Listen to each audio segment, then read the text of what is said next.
Tonight, the government backs down on cuts to the car industry, but there's confusion about just how much is at stake. Well, there'll certainly be hundreds of millions of dollars spent that weren't going to be spent if we'd proceeded with the cut.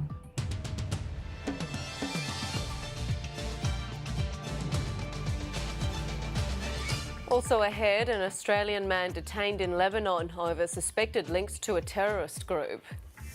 3 French sports stars among those killed in a helicopter crash while filming a reality show in Argentina. And on Lateline tonight, life in a surveillance economy, how corporations and governments hoover up intimate details of our lives. What can we do to protect our privacy? Good evening, Rachel Pupazzoni with ABC News. It was a good news story that rapidly went bad.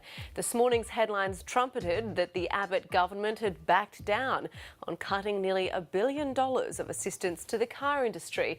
But by lunchtime, the amount of money on offer had dramatically shrunk. Political editor Chris Uhlmann reports.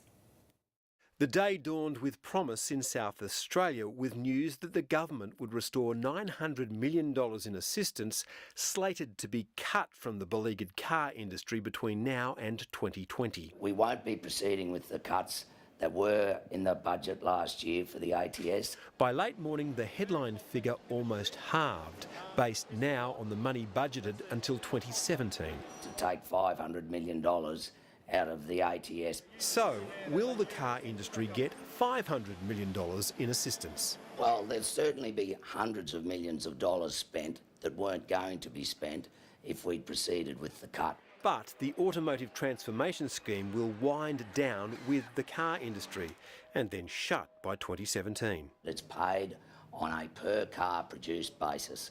When the car production stops, the scheme stops. So the car industry won't get $900 million in assistance, and it won't get $500 million. The ABC has been assured it'll get no more than $100 million over 3 years, and the $800 million balance has already been booked as a budget saving. I would expect some sort of underspend. Whether it's in that quantum of $800 million, I don't know the answer to that. The government knows the answer, and the admission is buried in the 17th paragraph of the Industry Minister's press release, where it says most of the savings from the program will still be realised. This is a Clayton's back down that will see thousands of car part makers go to the wall. The Prime Minister and other ministers were blindsided by the way this announcement was handled, and they're not happy. I know that you're always looking to find fault, but I think that the decision not to proceed with the repeal legislation is a perfectly sensible one. There will be some hard questions to answer when the Prime Minister's roadshow hits South Australia tomorrow. Chris Uhlmann, ABC News, Canberra. Critics argue the automotive transition scheme is more life support than life-changing. Simon Royal has been looking at the reaction in South Australia to today's announcement. Once this site made Mitsubishis, less often it made money. Former Mitsubishi Australia chief Tom Phillips knows all about automotive transition. He says the old Tonsley factory has transformed into a melting pot of business and higher education. Probably in 10 years' time we might look back and say there were more people employed then than there were back in the days of the peak days of Mitsubishi. Now the rest of the car industry faces that same rocky road. The automotive transition scheme is supposed to ease it by keeping the car makers going and buying component makers time. If there's a cut-off right now, then there's not that opportunity to look at the development of new skills and new products with new firms. So it is a bit of a lifesaver. This was where we've been, and Barry Benger's already grabbed it and started swimming. The old part of the factory made plastic trims for the car industry. It's slowing down. The future is here in plastic containers for the food industry. It doesn't matter what we manufacture as long as we maintain our manufacturing skills, and that's what we're all about. He hopes soon to build staff numbers back up again.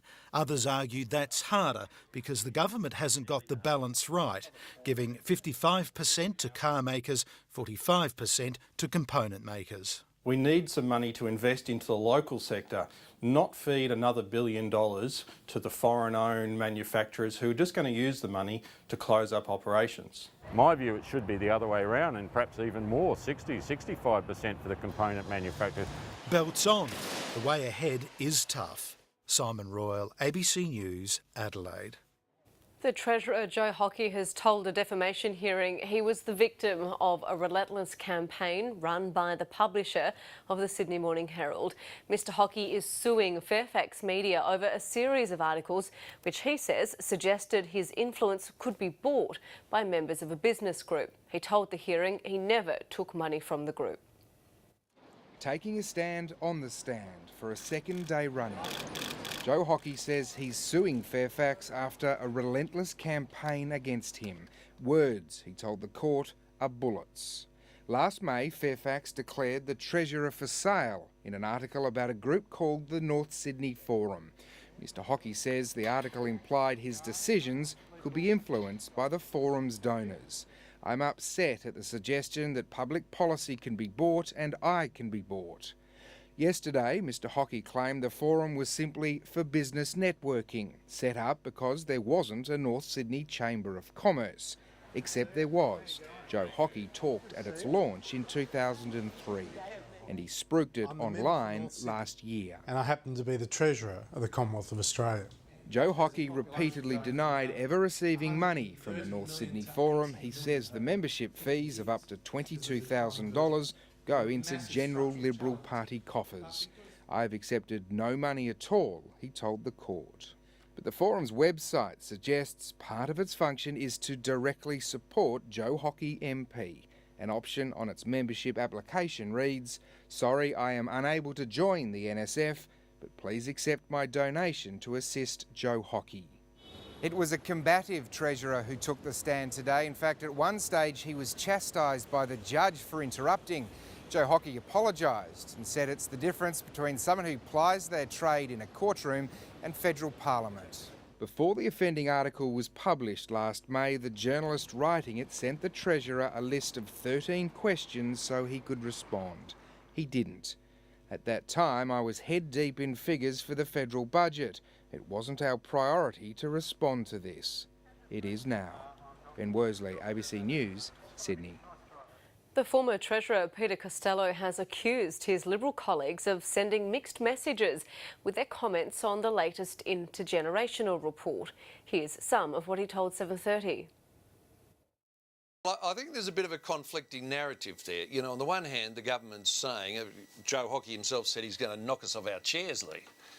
With what was in it when we saw it, and so that's what he would say is what is currently legislated. On the other hand, he wants to tell us that if budget measures are passed, then the budget goes into surplus in 2020, and we enjoy uninterrupted surpluses for 35 years.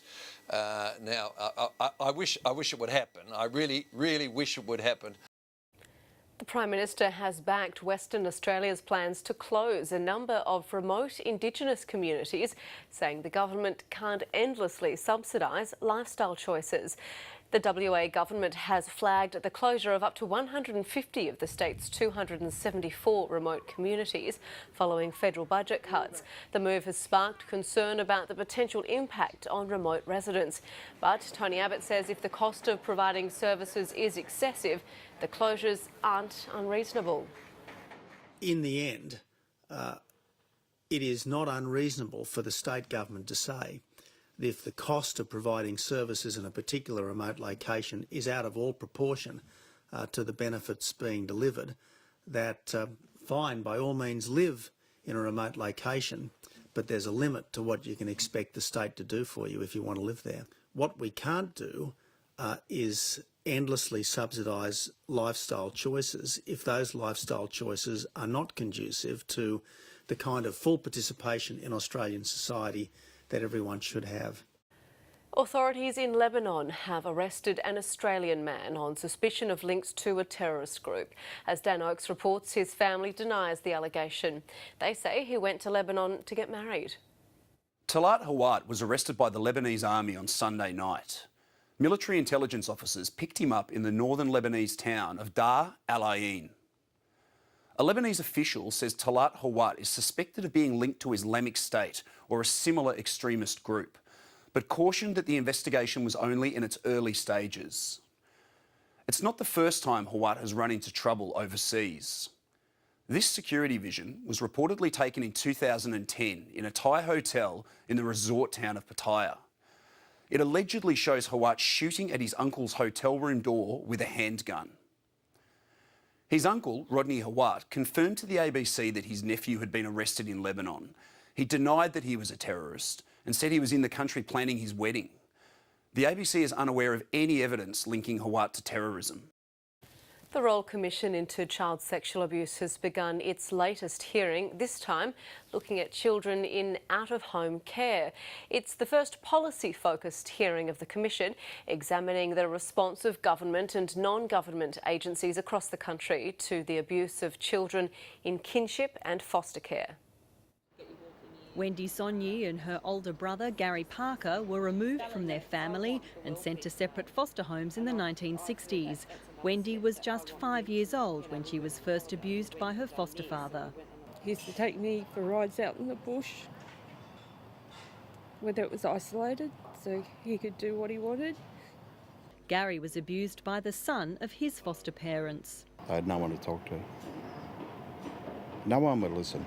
Both are still angry about what happened to them. We were taken away from our family and split up for neglect, and then we were put in a home with a pedophile. The Royal Commission is now investigating the policy and practices of both government and non-government agencies that provide out-of-home care. But the Commission has found obtaining accurate data from the states a challenge. Comparison between them and a national overall count is impossible. What we do know is that there are 43,000 children currently in out-of-home care. The number of Indigenous children in care is 9 times higher than non-Indigenous children. The Commission also heard that abuse perpetrated by other children is increasing. This type likely represents the vast majority of observed child sexual abuse in out-of-home care. There are still major flaws in screening, especially when it comes to kinship or relative care. Kinship care is not subject to working with children checks, that's correct. Survivors of child sexual abuse while in foster care won't be giving evidence before this hearing, with the focus squarely on the agencies in charge. We got food put on the table, we had a roof over our head, we had schooling. But behind those closed doors was just a nightmare. The hearing is expected to run over the next 2 weeks. Antoinette Collins, ABC News. The Deputy Clerk of the WA Legislative Council has been charged with several serious offences following his late-night arrest in a Western Perth suburb last month. Nigel Lake was stopped on foot while acting suspiciously in City Beach late at night. Police allege he was wearing latex gloves, a hoodie, dark clothing and carrying a baseball bat and balaclava. He was arrested and later charged with possession of a weapon, a disguise and the installation of a tracking device. Mr Lake has been suspended from his $166,000 a year job pending his court appearance later this month. A Queensland greyhound trainer has been charged with 7 serious animal cruelty offences.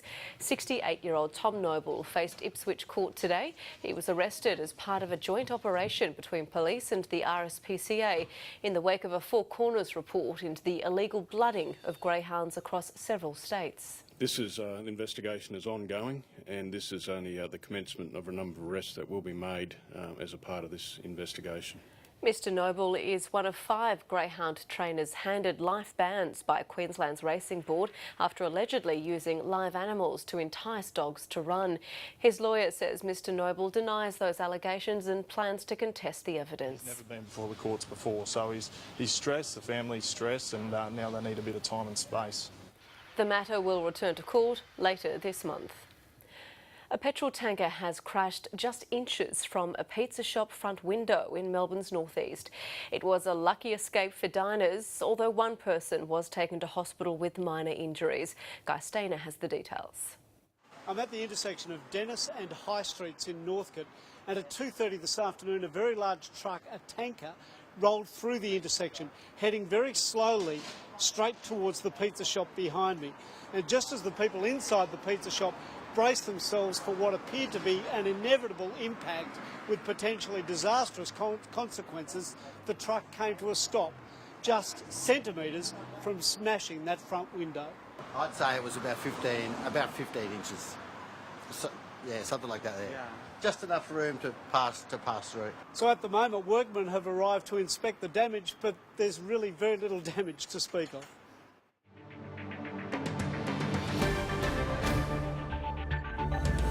Nigeria has renewed its calls for Indonesia to spare the lives of Nigerian citizens on death row for drug trafficking. An Indonesian court has rejected the latest appeal of a Nigerian man who's part of the group awaiting execution, with Australians Andrew Chan and Miran Sukumaran. Their case is scheduled to be heard in the same court later this week. The ABC's Helen Brown reports from Jakarta. The narrow stretch of water between Cilacap on the southern coast of Java and Nusa Kambangan has become all too familiar for Australian consular staff. They've made the journey again today to see Andrew Chan and Myron Sukumaran. Lawyers for the two Australians will be in court again this Thursday.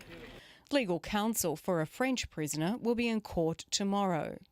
He's still hoping that his ongoing legal plea will be accepted and processed.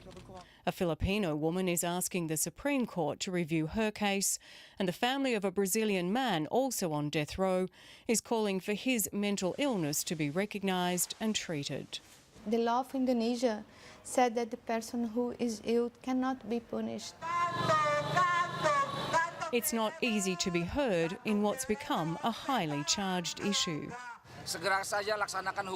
Enforce the law soon. Just execute, including the two Australians.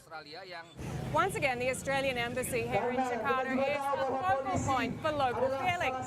And while the protests here are loud, behind the scenes, quiet diplomacy continues. Diplomacy that Australia's Prime Minister hopes will lead to another phone conversation with the Indonesian President Joko Widodo. It's a standing request, and I hope that I can have a conversation with him as soon as possible. Myron Sukumaran has sent a message of his own in one of his last paintings from Bali. Some are hoping that Indonesia can make a change too. Helen Brown, ABC News, Jakarta. Hundreds of students have clashed with riot police in the Burmese city of Letpadan. Witnesses say police charged at many of the demonstrators with batons, injuring some in the head. The students were protesting against a newly passed education law which they say curbs academic freedom. They started a sit-in on a road near a monastery last week when the authorities stopped them from marching 140 kilometres south to Myanmar's biggest city, Yangon. In Iraq, Kurdish forces have launched a new offensive to drive IS militants from positions threatening the oil-rich city of Kirkuk. The Peshmerga fighters could be seen shelling Islamic State outposts and advancing on several fronts to the west of the city. The operation was backed by airstrikes from a US-led coalition.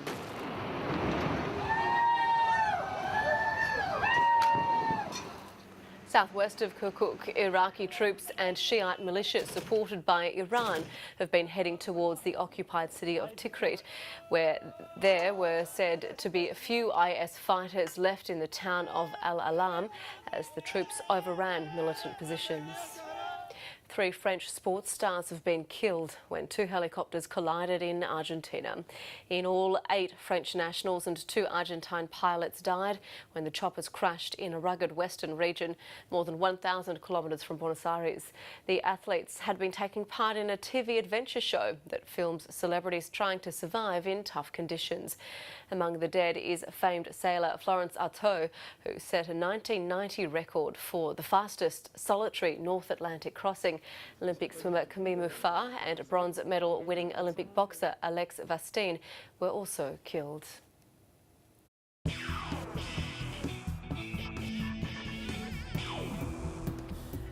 The English cricket team is bracing for a painful fallout from its shock World Cup elimination last night. Needing a win to stay alive in the tournament, England instead folded meekly to Bangladesh and are now set for an early flight home. The country that brought cricket to the world is now watching the cricketing world sweep past them. Bowled in, full going straight. One of the greatest days in Bangladesh cricket history. One of the lowest points in English history. Chasing 276 for victory, England fell 15 runs short against one of the game's so-called minnows. You feel hollow inside and you feel hugely disappointed. The tenure of coach Peter Moores is now in doubt, while captain Owen Morgan is also under pressure. His last 9 innings have yielded 5 ducks. There was a lot of belief and expectation, again, to go further than this. And I think it's more surprise than anything else. The demise of the old dart has prompted ridicule from some obscure outposts. The Japanese Cricket Association has offered a cheeky challenge, while Malaysia is also having a dig. But for the English cricket establishment, the result is no laughing matter. We seem to be light years behind other teams in the way they're thinking about one-day cricket. Modern one-day cricket's moved on. The pain for England was matched by the jubilation of Bangladeshis.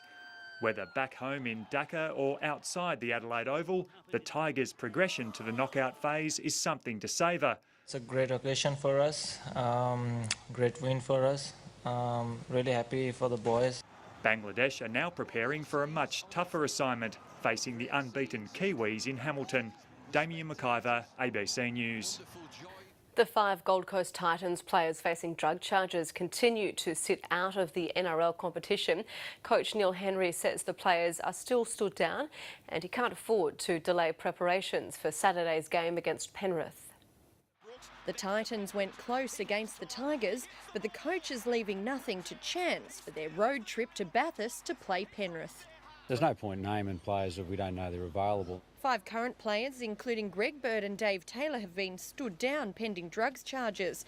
Their court cases have been adjourned until May, but it's not known when they'll be allowed back onto the field. If and when, I'll make some decisions about changes in the team, but at the moment, they're not looking like they'll be available for round 2. New South Wales coach Laurie Daly says anyone who breaks team standards will not be a part of this year's Origin campaign. But he added he won't be making a call on Blues enforcer Greg Bird until his court case is played out. I'm sure he'd like to be a part of it again, but until the courts and the NRL make their decision, it's up in the air at this stage. It's only round 1, but the coach already has selection headaches. 2 of his stars, Josh Dugan and Josh Reynolds, were both injured in their respective season openers. It's not great news what you want to hear at the start of the year. Last night, Dugan was helped from the field in the Dragons' 8-point loss to the Storm. It's not as bad as first thought, so that's good news. The news wasn't as good for Reynolds, who could miss up to 8 weeks with a broken arm. He may be able to get back and play 3 or 4 games before the first Origin, and if that's the case, I'm sure then he'll come into calculations. Daly names his team for the series opener in 10 weeks' time. Jennifer Browning, ABC News. Australian Formula One driver Daniel Ricciardo has arrived in Melbourne with a point to prove at this year's Grand Prix. The 25-year-old enjoyed a breakout season last year with 3 wins, but he's keen to win his home Grand Prix to atone for last year when he was disqualified after finishing second. He can't run as fast as he can drive, but Daniel Ricciardo's trip to the running track was for a good cause, raising awareness for spinal cord injury research. Wearing his trademark smile, Ricciardo has plenty to be happy about. A breakout 2014 saw him achieve more in one season than many do in a lifetime. It's Ricciardo's 3rd win in 6 races. He wins the Belgian Grand Prix. Probably fair to say I was the most aggressive, or made the most passes over the year out of any driver. So yeah, look to just keep that going this year. While 2014 was a year to savour, a disqualification for an illegal fuel flow rate after finishing second in Melbourne is sparking his motivation ahead of the season opener. Obviously I got a taste of the podium last year, but this year I'd love to taste it again. It was a shame to see his points taken away from him last year. Let's hope that he can get back on that podium and he can keep the points. He'll be the lead driver for Red Bull this year after the departure of Sebastian Vettel. Within myself, I can't see any reason why I would not be as good as last year. If Renault can give him a good enough engine to let him get up and challenge the Mercs, I can't see any reason why not. Ricciardo's well and truly the face of the race this year, and with the prospect of a homegrown winner, crowd figures are set to rise. I suspect they're not all German followers or Spanish followers, so it's, I'm sure there'll be a few more Aussie flags. He's not wrong. There are few who command so much attention on a morning jog. Ben Lisson, ABC News, Melbourne. Apple has unveiled its latest offering. They describe it as the most advanced piece of timepiece ever created. A watch that promises to help wearers stay fit and connect with their friends. But some industry experts say it's a big gamble, as similar smartwatches by Apple's rivals haven't sold well. Thanks, Phil. The Apple Watch. It's already the world's most valuable company, and now Apple is hoping that its brand new gadget will earn it even more money. The Apple Watch is the most advanced timepiece ever created. The watch is Apple's first totally new product since the iPad 5 years ago, and the company's betting that yet again it's invented something people didn't even know they wanted. It starts at a higher price than most other smartwatches, and the gold version will cost as much as £13,000. So what exactly can the Apple Watch do? It has to be connected to an iPhone to work. You can then make calls and see emails and texts on your wrist. The watch can be used as a mobile wallet to pay for things, though for now only in the United States, and it can monitor your health and fitness. So to think that this device that you use to check your mail or Facebook can be used to battle disease is really simply amazing. The company also unveiled a plan to allow medical researchers to use information collected from iPhone and watch users, while promising that it wouldn't see that data. You decide how your data is shared, and Apple will not see your data. Apple is rarely first with new technology. The iPhone wasn't the first smartphone, but it's been a huge money spinner. The iPad wasn't the first tablet, but it has sold pretty well. As for smartwatches, well, there are plenty of them already on the market, but Apple now has to prove we need yet another new gadget on our wrists. Last week saw a clutch of new smartwatches unveiled at Barcelona's Mobile World Congress, including these from a small firm called Pebble, whose founder hopes Apple will grow the market. I think the opportunity is massive. I think there's going to be millions, if not tens or hundreds of millions of smartwatches on people's wrists within the next couple of years. I think Apple is a massive company. They're a worthy competitor and definitely bringing an interesting perspective to the table.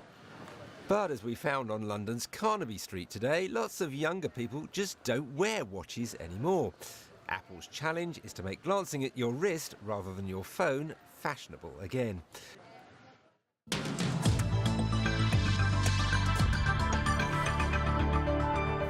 We've got two areas of cloud that are tropical lows, one off the northwest coast of Western Australia, and a cyclone watch has been issued. Now, it covers the area from around Port Hedland through to Ningaloo. It's expected to form into a Category 1 tropical cyclone tomorrow night, potentially crossing near Exmouth on Friday as a Category 2 system. Now, the other one is a cyclone watch from Cohen through to Cape Tribulation. Now, that tropical low is actually expected to form into a cyclone overnight tonight. Now, the only other area of significant cloud is sitting here through New South Wales and up into the southern inland of Queensland. It's in association with the surface trough. Now, that trough's triggering the potential of some showers and thunderstorms. We're going to see it remain relatively active over the next couple of days, but there's not a huge amount of moisture in association with it. So the majority of the rainfall totals are really quite light and patchy. Have been some isolated falls of around about the 10 to 20 millimetre mark through parts of New South Wales, but we're not expecting to see widespread rainfall with this trough. We've also got a frontal system moving up towards Tasmania, so that'll see showers increasing, particularly about the west of the state.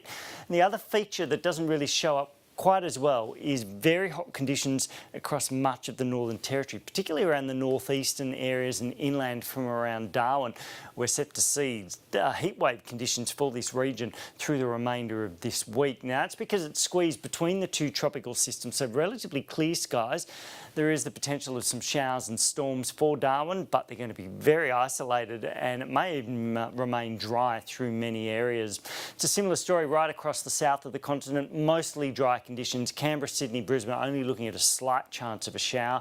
We could see one or two creeping around the southeast corner of Tasmania into Hobart overnight Wednesday into Thursday morning as that frontal system then slips out into the Tasman Sea. Now, elsewhere, relatively clear conditions, but some heavy falls falls along the Queensland coast, anywhere north of around Townsville. That tropical cyclone expected to move towards the coast, but it should then do a U-turn and head back out into the Coral Sea on Friday. That is ABC News for now. I'm Rachel Pupazzoni. Stay with us for Lateline.